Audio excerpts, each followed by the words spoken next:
Oh yeah, Doc Watson, who used to live very close to, what's the name of it? Deep Gap, North Carolina, I think is where he was from, which was really not far from Boone, North Carolina, which was where the Snake Oil Medicine Show was based. In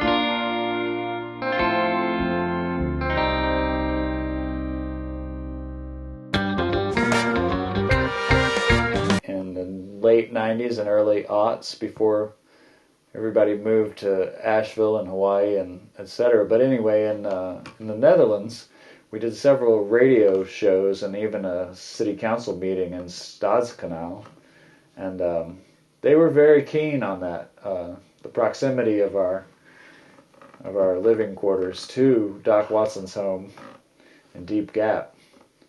And I may be totally wrong about that, but I think that was the name of it.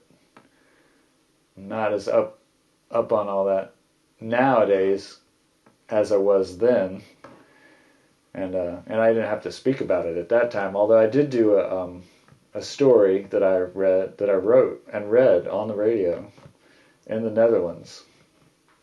I don't know if anybody tuned in for it, but they would have found it curious, I'm sure. We had a really good time over there, and the way they described us was an Irish band with painters. A lot of people had never seen an Irish band with painters before, and it may have been almost everyone who hadn't seen us. So that was a really fun time. But it was a long time ago. It was the same year that we moved in this studio. But in the early fall that we went to Europe, 1999. And when I say Europe, I mean England and the Netherlands. with a brief train ride through Belgium. Right? Where do you go from to Ostend? Where's Ostend? Is that Belgium? From merry old England over to Belgium on a hovercraft in the roughest sea, and we met this Indian sculptor named Tapas Sarkar. And he was the only other guy not seasick besides the snake oil people. And he was an Indian man that had a large full cup of beer and his notebook with his portfolio. He was on a lecture tour from England going over back to heading home, and he made these giant bronze sculptures, and I think I was kind of overwhelmed at first because he was so disheveled looking, and he kept following me around because I was carrying a canvas wrapped in a tartan blanket and an easel and a bunch of other stuff, and he was trying to talk to me. And so finally, when we realized who he was, that he was this, amazing sculptor. And he's like, you know Ravi Shankar? And we all said, yeah, of course. And he said, well, Ravi Shankar knows me. So he was a big deal, Tapas Sarkar. On the North Sea we met him.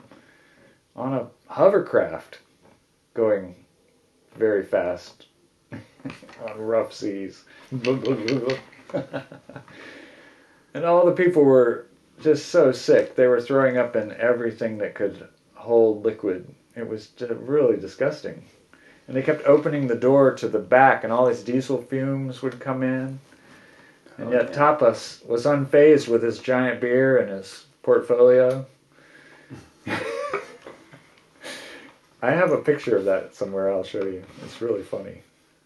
And the hovercraft, which we couldn't believe it was, it like sat there on the ground, and then it inflated and then took off. And it's just like a big rubber thing bouncing across the waves.